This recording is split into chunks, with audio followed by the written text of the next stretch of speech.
Bonjour à toutes et à tous, nouvelle vidéo aujourd'hui. Nous sommes le 7 novembre 2022, il est 15h22 où j'enregistre cette vidéo. Les éléments échangés ne sont en aucun cas une sollicitation ou un conseil en investissement. Le scalping sur DAX 40 est l'activité la plus risquée en trading et devrait s'adresser qu'aux investisseurs les plus expérimentés. Voilà, donc nouvelle vidéo aujourd'hui. Donc au programme, ça va être toujours un petit coup d'œil sur le calendrier économique. On va regarder les annonces de la semaine, comme nous sommes lundi. Comme ça, on va voir un petit peu comment je procède pour me mettre les alertes sur un téléphone ou autre. Ensuite, on va parler un petit peu de scalping pour voir un petit peu la stratégie. Et puis une nouveauté aujourd'hui, vous montrer comment trader les actions d'entreprises, les entreprises américaines et entreprises françaises, oui, et européennes dans une plus grande partie. Voilà. Donc, toujours pareil, on va sur Internet, Investing, que j'ai mis dans les favoris. Et puis pour regarder aujourd'hui, donc qu'est-ce que je fais? C'est très simple, je vais sur cette semaine. Comme ça, on va regarder un petit peu ce qu'il y a pour toute la semaine. Donc on voit aujourd'hui, lundi 7 novembre, le discours de Christine Lagarde, un discours qui a été effectué ce matin. Pas de grande importance parce qu'il n'y a pas de publication de compte rendu écrit. Donc, il faut savoir aussi que les présidents ou présidentes de banques centrales font des discours plusieurs fois par mois. Voilà, donc les discours qui sont majoritairement regardés, c'est quand vous avez euh, indiqué comme ici un discours de président ou de présidente de banque centrale suivi ou précédé d'un compte rendu. Généralement, c'est des décisions de taux d'intérêt. Voilà, donc quand vous voyez juste un discours tout seul, ici, que ce soit au niveau européen ou américain, généralement, c'est moins regardé par les investisseurs. Donc il y a moins d'importance. Ça, c'est quelque chose que je n'ai pas mis comme alerte, par exemple. Ensuite, mardi, donc demain, au moins ça nous apprend aussi les jours fériés qu'on peut avoir dans d'autres pays, en Inde notamment. Voilà, donc c'est pas très important, hein, mais ça a le mérite d'être indiqué. Perspective de l'énergie à court terme, c'est pas très important, enfin ça va pas trop me concerner concernant les stratégies sur le scalping. Peut-être que si vous tradez des contrats d'énergie sur certains indices ou certaines actions américaines, ça peut être bien de le mettre, mais comme moi je ne trade pas des contrats d'énergie au niveau USA, je ne vais pas mettre d'alerte. Ensuite, mercredi, stock de pétrole brut, donc ça c'est intéressant pour ceux qui font du trading sur les matières premières, notamment le pétrole, que ce soit le WTI ou le Brent. Ensuite, le jeudi, donc là, assez intéressant. On va avoir trois annonces au niveau de l'IPC américain, quelque chose qui est plutôt regardé des investisseurs. Donc, mettre des alarmes ou une alarme à 14h20. Moi, ce que je me mets, c'est toujours 10 minutes avant l'annonce, comme ça me rappelle plutôt que d'être à l'instant T et de me dire ah mince, j'ai passé un trade alors que il fallait pas. Une dizaine de minutes avant, donc 14h20, le jeudi 10 novembre, IPC américain. Voilà, avec plusieurs consensus au niveau des pourcentages. L'inscription au chômage, donc on voit qu'on a sur cette tranche de horaire de 14h30 4 annonces au niveau économique qui vont être regardées. Donc volatilité attendue à la baisse ou à la hausse sur les indices américains et in fine bien évidemment sur les indices européens, hein, parce que la locomotive mondiale des marchés financiers reste bien évidemment les États-Unis. Et pour finir cette semaine, vendredi. Donc là, on va avoir le PIB du Royaume-Uni. C'est pas quelque chose que je mets comme alerte parce que comme il y a un décalage horaire, on va dire, aux alentours, voilà, il est 8 heures heure française. euh, Moi, je fais pas de trading généralement avant 9 heures ou 10 heures le matin. Donc si il va se passer quelque chose, ça va être dans l'heure. Donc quand je vais ouvrir les marchés financiers, les investisseurs auront déjà pricé les comptes rendus au niveau du Royaume-Uni. Et ensuite, on voit à 8 heures aussi, l'IPC allemand. Donc ça, par contre, euh, je vais le mettre sur mon téléphone parce que même si c'est 8 heures, on voit qu'on est sur un IPC sur un rythme annuel. Donc ça, c'est le plus fort qu'il y a. C'est sur une année. Donc on voit d'ailleurs le consensus qui est attendu au précédent. Donc je vais quand même le mettre à 8 heures. Et puis, enfin 7h50, et comme ça, au moins, quand je vais le matin ouvrir les graphiques, ça me donnera euh, une petite tendance de surveillance. Voilà. Voilà pour le calendrier économique, très rapide cette semaine, pas grand chose. Ça nous prend, avec ce qui a rentré, ça nous prend moins de 5 minutes à rentrer toutes ces alertes sur le téléphone. Donc moi je le fais généralement le dimanche soir, comme ça la semaine au niveau calendrier économique est préparée. Voilà pour ça. Ensuite, on va aller sur la plateforme de trading, on va quitter tout ça. Voilà. Donc, nouvelle semaine de trading. Je n'ai pas. Hop. On va tout de suite placer les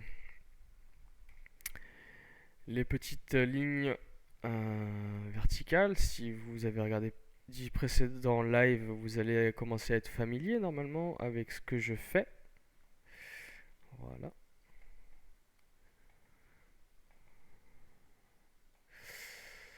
Il veut pas m'obéir. Ah si, c'est bon. Voilà. Tac. Donc on va désélectionner. Donc on voit ici l'ouverture de ce matin. Les cotations de vendredi dernier. Voilà. Tac. Donc on a notre plage horaire de, même si on est lundi, vendredi compte, même si ça n'a pas coté le samedi et le dimanche, on se focalise sur la journée du vendredi bien évidemment. Pour notre plage horaire de 24 heures qui nous intéresse, celle du jeudi, c'est déjà trop loin. Et pour placer notre point haut du jour, d'après vous, je vous laisse réfléchir un petit peu sur les points hauts du jour. Est-ce qu'on va placer ce point haut ici? On voit ici qu'on a un point haut là. Voilà. Donc ça c'était le point haut de vendredi. Le marché a baissé ensuite. Donc quand je dis point haut, c'est toujours pareil, le plafond de verre. Le marché n'arrive pas à se positionner franchement au-dessus. Donc on a un premier point de contact. Ensuite on n'arrive pas. Et ensuite c'est les cotations de la nuit, de dimanche à minuit. Enfin plutôt de lundi quand les marchés rouvrent à partir de minuit. Donc le point haut ici, et ce matin, donc notre point haut à l'ouverture, il était ici, très net, voilà. Et le marché ce matin, qu'est-ce qu'il a fait? Il a fait, voilà, un premier point de contact, un deuxième, un troisième sur les 13 600 points. Mais on voit que là, c'est vraiment pas franc. Donc, comme moi, j'aime bien jouer la sécurité, je vais me mettre 25 points en dessous. Voilà. Tac. Donc ici, on a notre accumulation de points de contact, 1 point, 2 points, 3 points. Ici, on voit que ça bataille, ça bataille.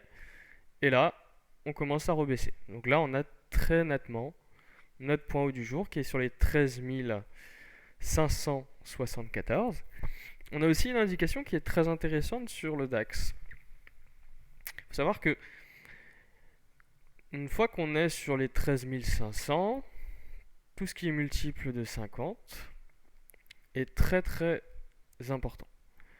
Donc on voit ici les 13 500 points. Le marché l'a littéralement explosé, si on peut dire ça comme ça. On a vraiment notre grosse bougie de breakout ici et on est vraiment passé nettement au-dessus. On n'a pas eu de point de résistance. Et généralement, quand c'est ça, sur les 500 points, bah, ça veut dire que le marché est vraiment sur une tendance vraiment haussière.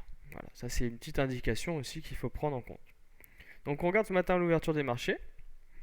Ici, on voit qu'on rebondit, mais malheureusement ici ça mord. Donc quand ça mord, on ne peut pas y aller. Le marché remonte. Ici, la bougie très nette, voilà, qui franchit la moyenne mobile 100. Bougie de confirmation directement après. Et bien on attend la prochaine bougie. Donc pas la bougie noire ici, mais la bougie blanche, nouvelle bougie de confirmation. Et là on prend nos 10 points. Avec 120 points de stop loss. Donc ici 10 points. Voilà, on a été les chercher en 5 minutes. Voilà. Donc on a fait déjà un trade dans la journée. Ensuite, plus rien. Voilà. Donc là maintenant on attend. Les marchés américains viennent d'ouvrir depuis 3 minutes. Donc on voit ici, depuis que les marchés américains ont ouvert, on est en train de baisser légèrement. Donc un seul trade aujourd'hui, franchissement de moyenne mobile 100. Très net. Voilà, bougie de confirmation. Ici ça a rebaissé, mais la poursuite haussière s'est effectuée sans aucun souci. Voilà, donc 10 points. On peut regarder sur le M15. Le M15, on voit pareil, ici ça mord, ça mord. Voilà. Sur le M15, j'ai pas de moyenne mobile. Voilà, tout simplement parce que la stratégie marche uniquement avec la moyenne mobile sur l'unité de temps 5 minutes. Et sur le M15, il n'y a pas de point haut à mettre. C'est aussi comment dire, c'est les points hauts, le plafond de verre sur le M15 est moins puissant que sur le M5. Sur le M15, on peut se permettre un petit peu plus de choses. Voilà. Mais sur le M15 ce matin, rien à faire. Donc on laisse le marché tranquillement évoluer pour avoir des signaux. Donc ce que je fais moi uniquement sur le M15, c'est si jamais le marché rebondit ici, qu'on a un corps qui va mordre sur le M5, on va regarder sur le M15 et des fois sur le M15 ça ne mord pas du tout, ça mèche, donc on attend une bougie de confirmation. Voilà. Donc c'est aussi le M15 peut des fois nous offrir des possibilités, des opportunités qu'on n'aurait pas en M5.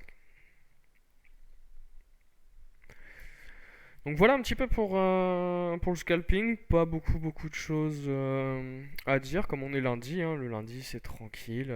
Les investisseurs se réveillent de leur week-end. Donc on a toute la semaine pour avoir des signaux, de la volatilité, tout ça. Donc moi plutôt c'est sur le maintenant, ce que j'aimerais vous montrer c'est les actions. On va regarder même si ce que nous fait le Dow Jones à l'ouverture, pas grand chose, c'est pas. Voilà. S&P. Ok. Je découvre avec vous, comme ça vient d'ouvrir. Ouais, on voit littéralement que le Nasdaq a vraiment beaucoup de mal. Ouais. C'est très net. Ici, on voit sur une unité de temps journalière que depuis les points bas ici, on a vraiment une poursuite haussière qui est vraiment très forte. Mais sur le Nasdaq, on voit que le point bas ici, on n'a vraiment pas du tout la même globalité que sur le Dow Jones. Ça s'explique tout simplement, comme je l'ai dit sur de précédentes vidéos, le Nasdaq, c'est quoi? C'est des entreprises technologiques. Et les entreprises technologiques ont besoin des banques pour pouvoir se développer. Parce que la recherche et le développement coûtent beaucoup d'argent. Donc qui dit besoin des banques, dit besoin d'argent qui coûte pas cher. Si on peut résumer ça un peu trivialement, c'est le cas. Quand on avait des taux d'intérêt à 0, vous empruntiez 1 euro, vous rendiez 1 euro. D'accord? plus vous augmentez les taux d'intérêt, plus vous devez, sur 7 euros empruntés, payer des taux d'intérêt. C'est exactement le même principe que quand vous faites un crédit dans une banque pour acheter une voiture ou une maison. Vous allez toujours payer un peu plus que ce que vous avez emprunté. Et bien pour les entreprises technologiques, maintenant c'est pareil. Elles donnent plus d'argent que ce qu'elles n'empruntent. Voilà. Donc c'est pour ça que les entreprises technologiques connaissent une forte baisse, parce que les investisseurs se disent les entreprises vont être de moins en moins rentables parce qu'elles dépensent beaucoup plus d'argent. Avant, c'était l'argent facile, c'était 1 euro égale 1 euro. Voilà. Donc c'est aussi simple que ça, mais ça a le mérite d'être compris, parce qu'on se dit pourquoi ici ça baisse plus que Wall Street. Tout simplement parce qu'à Wall Street, sur les 30 plus grandes entreprises américaines, on n'a pas d'entreprises technologiques, ou très peu. On a plutôt des valeurs industrielles comme on peut mettre qu'est-ce qu'on pourrait mettre dedans, on a Ford, on a tout ce qui est industriel, quoi. On a toutes les entreprises américaines au niveau industrie. Donc c'est des entreprises qui sont implantées sur les marchés depuis très longtemps. On a aussi tout ce qui est domaine bancaire. Donc le domaine bancaire, pareil, ça fait des années et des années qu'ils sont implantés en cotation sur Wall Street. Donc ces banques-là dépendent moins des banques, tout simplement. Donc c'est pour ça que s'il y a remontée des taux d'intérêt pour ces entreprises-là, c'est moins impactant que des entreprises dites des startups, des licornes qui ont besoin d'argent pour se développer. Voilà, tout simplement. S'il y a vraiment une chose à retenir sur l'économie américaine, c'est ça. La différence entre les entreprises technologiques et les entreprises industrielles. Les entreprises industrielles dépendent beaucoup moins des banques que les entreprises technologiques. Voilà. Donc une fois qu'on a regardé ça, voilà, c'était un petit peu pour vous dire de façon très simplement et très logique la vision des marchés financiers américains. On passe ensuite aux actions d'entreprise. Donc les actions d'entreprise, moi j'en ai 3 au niveau européen. Unilever. Donc Unilever, on est sur une entreprise industrielle. Donc c'est tout ce que vous avez sur les consommables. Donc on prend l'exemple des gels douche, des dentifrices, des produits, des conserves au niveau alimentaire. Donc on voit que tout le monde aura besoin d'avoir des gels douche, tout le monde a besoin de manger, donc tout ce qui est produit consommable, moi ça m'intéresse fortement parce que c'est à l'échelle mondiale et c'est des produits de grande consommation. Donc pareil, c'est des entreprises qui sont très fiables.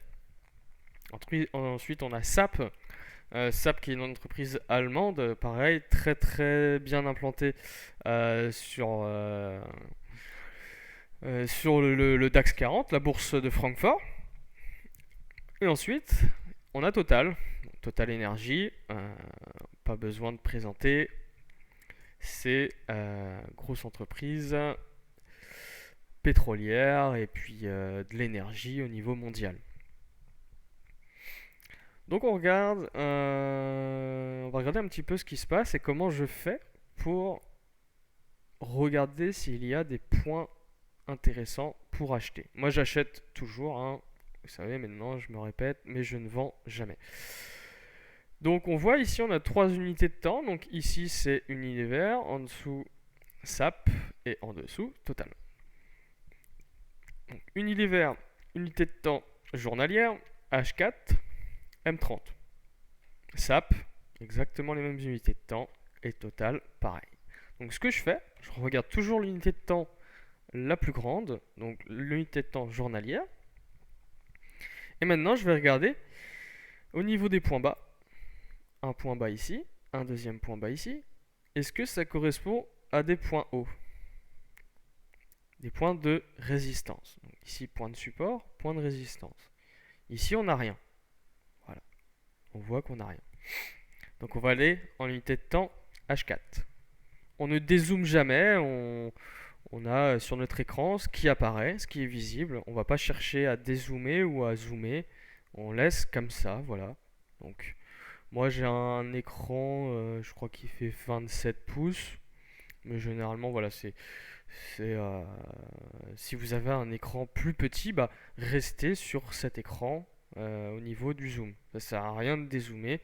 Plus vous allez avoir un grand écran, plus ça va être bah, logiquement sur une unité de temps plus longue. Mais généralement, quand on a des points de contact, hein, ça se voit très facilement. Donc ici, on regarde. Voilà. On n'a pas grand chose. Unilever M30, donc 30 minutes. Et bien ici, on voit qu'on a quelque chose. Regardez, hop, tac. Donc on va mettre, on s'en fout de ça. On va mettre d'une autre couleur, on va mettre en violet, en très plein. Voilà. Donc ici, on va mettre notre point de contrôle. Ici aussi, voilà. Et pourquoi pas, même si ça touche pas trop, on voit qu'il y a eu quelque chose ici. Donc, très simplement, on voit ici premier point de contact, ça a méché. Ensuite, on a été rechercher à quelques centimes près ce deuxième point de contact. On chute, et là, on monte. Et qu'est-ce qu'on voit? On a une grosse bougie haussière qui vient casser cette ligne-là. On appelle ça une bougie de breakout. Celle-là. Et le marché, ensuite, part sur les 46 400 à peu près. Voilà. Et il rebaisse. Et qu'est-ce qu'il vient faire? Ça, c'est vraiment la magie du price action. C'est que le marché, il vient regarder, paf, point de support sur les 45, 445. Voilà. Bam. Très net, précis. On peut regarder aussi avec les Fibonacci. Fibonacci, c'est un instrument très très intéressant aussi pour voir, pour des confirmations. Donc on voit sur les Fibonacci ne correspondent pas à grand chose, donc on n'a pas de confirmation au niveau Fibonacci. Ça, si vous connaissez pas, on y reviendra, hein, mais là c'est vraiment un défrichage pardon, de la stratégie, donc je ferai plusieurs vidéos pour vous expliquer plus en détail. Voilà. Mais c'est pour vous montrer dans un premier temps un petit peu comment j'évolue un petit peu sur les actions d'entreprise. Voilà, donc on voit hein, très bien, premier, deuxième, hop, bougie de breakout, pouf, le marché monte, et qu'est-ce qu'il vient faire ensuite quand il baisse? Bim, il vient chercher ici, c'est clair, net, précis. Et qu'est-ce que je vais faire moi pour maintenant pour avoir un point d'entrée? Eh bien c'est très simple, admettons que le marché fasse ça, copie conforme, deuxième point de contact, voilà, tac. Donc là c'est une supposition. Supposons que le marché fasse ça, voilà, hop. C'est ce que je vais aller chercher. Ici je prendrai un trade. Bon, je prendrai un trade si j'ai exactement la même configuration qu'ici, d'accord? Si ça passe en dessous, bah tant pis, c'est pas grave. Voilà. Donc c'est ça que je recherche. Ensuite, on va regarder SAP, donc unité de temps journalière. Donc ici, on voit que on va pas avoir grand chose. Hop. Non, on n'a rien. En H4.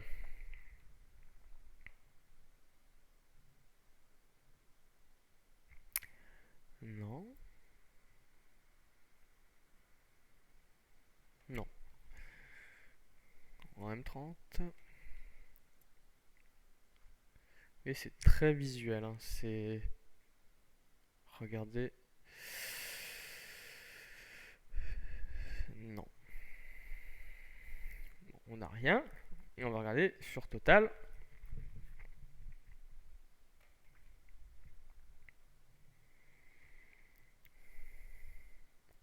Rien du tout. Oui, c'est très visuel, hein. On cherche les points bas. Voilà, ici on voit le petit magma de bougie. Non, il n'y a rien. Non. En M30. Donc, ce que je recherche en fait, c'est vraiment les points bas comme ça. Ici, on a un point bas vraiment tout seul. Donc, on va vraiment regarder si ça peut correspondre à des points hauts. Mais on voit que ici, ça mord. Ici, ça mèche, mais c'est pas très net. Moi, ce que je recherche, c'est vraiment la configuration qu'on a vue sur l'unité de temps M30. On voit c'est très net, quoi. On a ici notre point bas qu'on a vu, qu'on a identifié très facilement. Donc, quand on a pris l'outil croix, on voit ce point bas. On va chercher un petit peu plus loin. On voit ici il y a quelque chose. Ici il y a quelque chose. Pour moi, c'est bon. Deux points de contact. La belle bougie de breakout qui vient passer au-dessus, qui vient tout casser. Ensuite, la poursuite haussière. Et quand on est sur le retournement, on va dire, de cette belle hausse là, on est sur le retournement. Eh bien, on voit qu'on a été chercher pile ces deux points de contact, ces deux points de résistance. Pour moi, je me dis c'est bon. La configuration est validée. Il n'y a plus qu'à attendre un nouveau, une nouvelle inversion. Donc là, on est reparti à la hausse. Cette nouvelle inversion, peut-être que ça n'arrivera pas du tout, hein, on sait pas du tout. Mais je me dis que les probabilités sont vraiment en ma faveur. Que si ça retourne sur ce point de contact et qu'on a un joli, bah exactement pareil, quoi, que ça s'arrête pile, net, clair, précis, avec ensuite une bougie de confirmation haussière, eh bien, j'irai tout simplement prendre ce trade. Alors, je reviendrai pour les objectifs de take profit, de stop loss, mais pour le moment, on va pas parler de ça, c'est juste pour vous montrer comment identifier ces points, d'accord? Je ferai une nouvelle vidéo pour vous parler de ce que j'ai mis là, les Fibonacci. C'est pas l'objectif de la vidéo, d'accord? Donc on a fait les trois actions européennes que je surveille, hein, un petit peu. Je fais pas beaucoup ça, hein. Franchement, c'est le DAX que je fais énormément. Mais voilà, si les actions d'entreprise vous intéressent, hein, c'est toujours sympa d'avoir ça dans un coin de la tête. On va regarder maintenant Apple, la grosse société américaine Apple. Unité de temps journalière. Qu'est-ce que nous fait Apple? Apple nous fait rien du tout. Donc là, je regarde hein, le point bas ici. Voilà, tac. Très net. Eh bien, il correspond à rien du tout. D'accord? Donc ensuite, on va aller en H4. H4, pareil. On voit ici, rien du tout. M30. Ouais, on est vraiment sur une. J'ai même pas besoin de mettre de ligne parce que là, on est sur des points bas, on sait pas où on va aller. Apple descend quand on regarde en unité de temps journalière, hein. Là, par contre, on peut dézoomer un petit peu pour voir. On voit que là, il commence à caler, hein. Là, ça cale. Ouais, depuis ces dernières années, on voit l'élastique tendu, tendu, tendu, tendu, tendu, tendu. Et là, paf, ça commence un peu à. Vous voyez, depuis 2016, bah là, on voit que sur 2021-2022, hein, on n'arrive plus à faire de nouveaux plus hauts. On voit que le plus haut ici, sur les hop, 183 dollars, hein, eh bien, on n'arrive plus. Voilà, les 183 dollars, plus haut historique. Depuis, c'est 183 le plus haut. Ensuite, le nouveau plus haut de la dernière 179, 176. Et là, on a quand même perdu pas mal, 157. Donc on voit, les plus hauts sont de plus en plus bas. Voilà, les derniers plus hauts sont de plus en plus bas. Et les plus bas, plus en plus bas aussi. Là, on a peut-être touché un plus bas sur les 129. Ici, on a un plus bas sur les 135. Peut-être qu'on est en train de remonter. Là, je mettrai pas ma main coupée. Mais on voit que voilà, on est sur une zone ici de risque. Et par contre, si les 129 lâchent, là on n'a plus rien quoi. C'est- Ouais, donc on voit que c'est pas on voit que pour les entreprises technologiques, c'est pas super super, hein. Ouais, même pour Apple, qui a le mérite d'avoir pas mal d'argent, de liquidité sur ses comptes en banque. Eux, ils ont besoin, ils ont certainement besoin d'un peu des banques, mais pas trop, moins que certaines entreprises surendettées du Nasdaq. Mais on voit que ouais, c'est pas glorieux, hein, même pour une entreprise comme Apple. On voit que l'économie technologique américaine est peut-être sur un nouveau cycle, hein. On va voir ça, mais c'est intéressant, c'est intéressant. Mais là, je vais pas acheter tout de suite, hein. Quand je vois ça, ça c'est clair et net. Donc la Merck, on est sur une entreprise industrielle, hein, on n'est plus sur de la techno. Donc on peut voir ici sur l'unité de temps journalière, on a notre point bas ici. Non. Point bas ici. Non plus. Euh, Tac. Ici les points bas. Là pareil, hein, on est sur des plus hauts là à l'heure actuelle sur Merck. Donc acheter maintenant. Moi je vois rien du tout là. Ici, pareil, hein, on voit que c'est en train de monter. Vous voyez que c'est la différence entre Apple et une entreprise technologique et Merck. Voilà, on voit clairement. Hop là. On voit clairement depuis 2017, voilà. Bon là c'était le Covid, donc normal, baisse. Depuis le Covid, là ça a fait un range et on voit depuis ces derniers mois, voilà, ça remonte, ça repart tranquillement. On est sur des plus hauts comparé à Apple, hein. Regardez, ouais, on voit très nettement, hein, très nettement. Apple, Merck, voilà, Merck industriel, Apple techno. Donc on voit Apple a profité de l'argent facile, voilà, ici, boum boum boum, et depuis la remontée des taux, l'incertitude, depuis le Covid, hein, là on n'arrive plus. On n'arrive plus à aller chercher les plus hauts historiques. Et là, là on est sur les plus hauts quoi. Voilà. Même si elle est remontée des taux, Merck est beaucoup moins dépendant des banques. Voilà. Très très. C'est aussi simple que ça, hein. Franchement. Après, je dis pas que le trading est facile, loin de là. Mais pour le coup, c'est pas plus compliqué que ça. Remonter les taux d'intérêt, les technos ont besoin des banques. Voilà. Donc on n'a rien vu sur Merck. Procter Gamble, j'aime beaucoup beaucoup cette action-là. On est pareil que Unilever, hein. Procter Gamble, c'est les dentifrices, les gels douche, produits de grande consommation. Voilà, donc je pense que tout le monde a besoin de se brosser les dents. Euh, voilà, donc c'est des produits que tout le monde achète. Donc là, on peut regarder en dézoomant. Voilà, toujours pareil, hein. Bon, là, on a été chercher des plus hauts. Ici, on a baissé. Mais on voit que c'est pas déconnant, hein.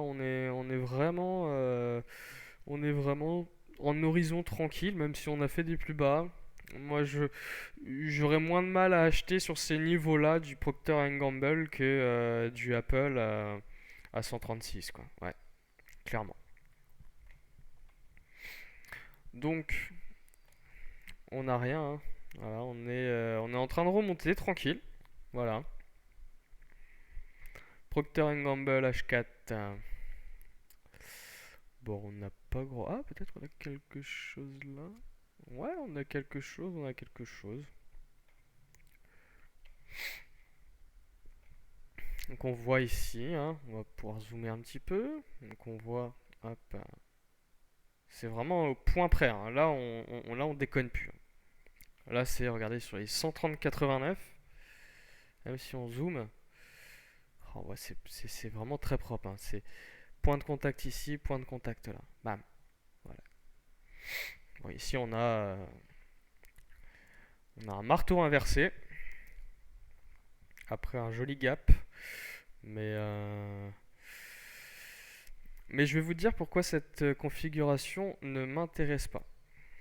Même si on voit, voilà, très clairement que point de contact ici, donc résistance, support. D'accord? Parfait. Nickel. Rien à dire. Mais ici, on n'a pas notre bougie de breakout. Même si on a un gap haussier, on voit qu'on n'avait pas notre belle bougie, hein, comme je vous ai montré tout à l'heure, qui part par exemple de là et qui vient passer au-dessus.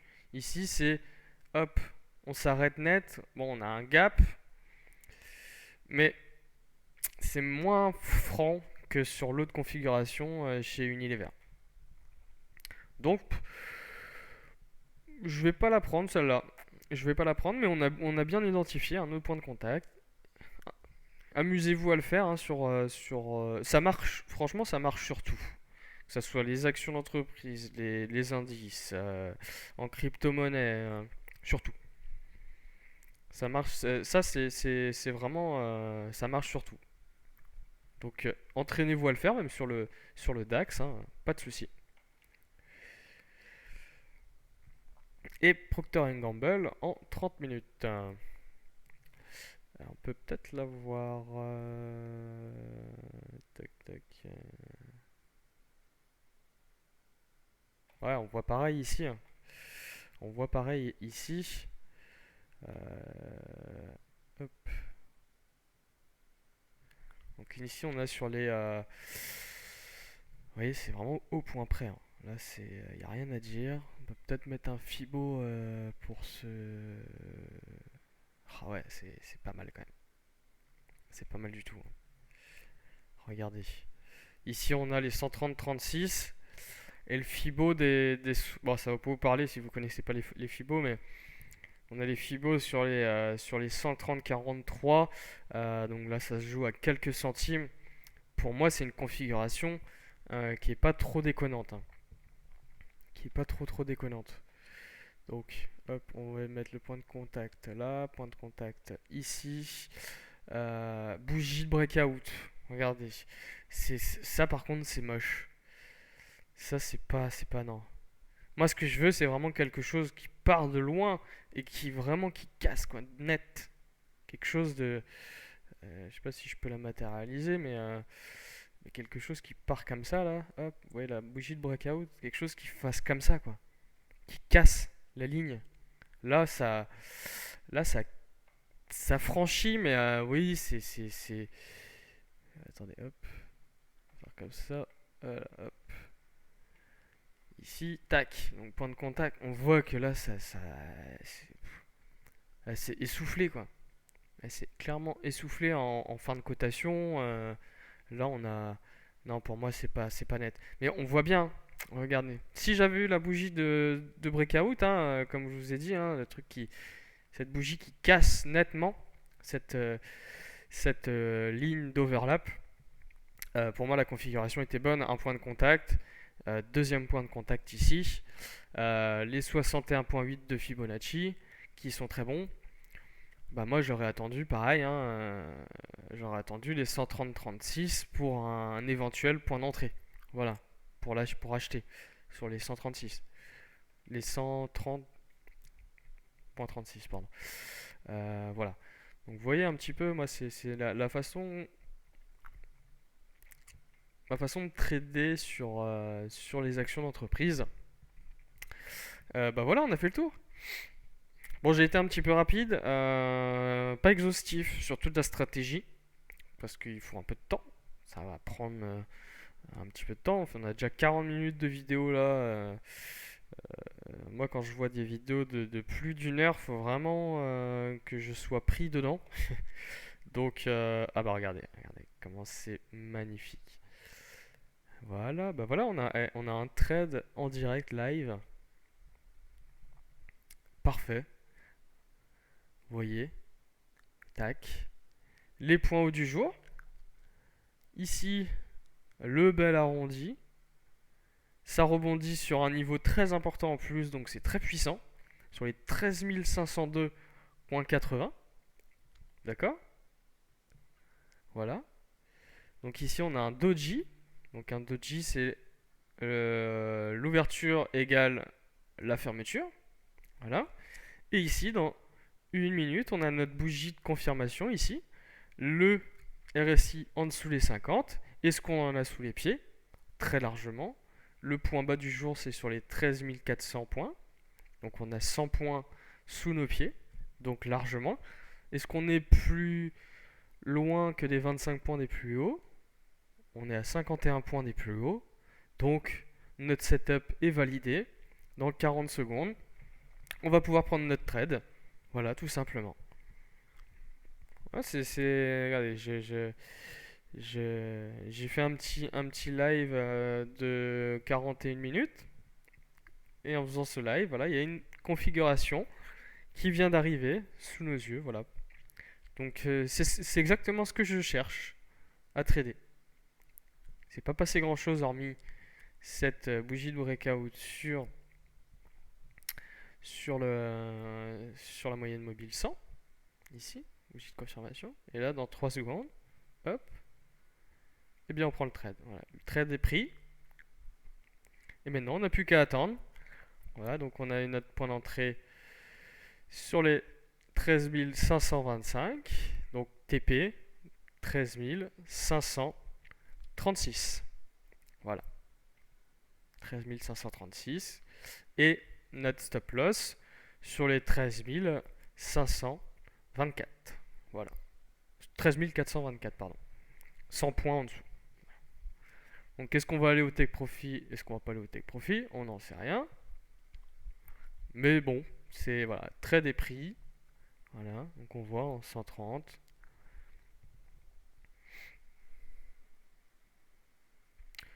Ça va y aller tranquillement, il n'y a pas de raison. Voilà, bah écoutez, je vous laisse sur ce trade pris, voilà, sur cette configuration validée en direct. Et puis, bah, je vous souhaite à toutes et à tous une très bonne fin de journée. Au revoir.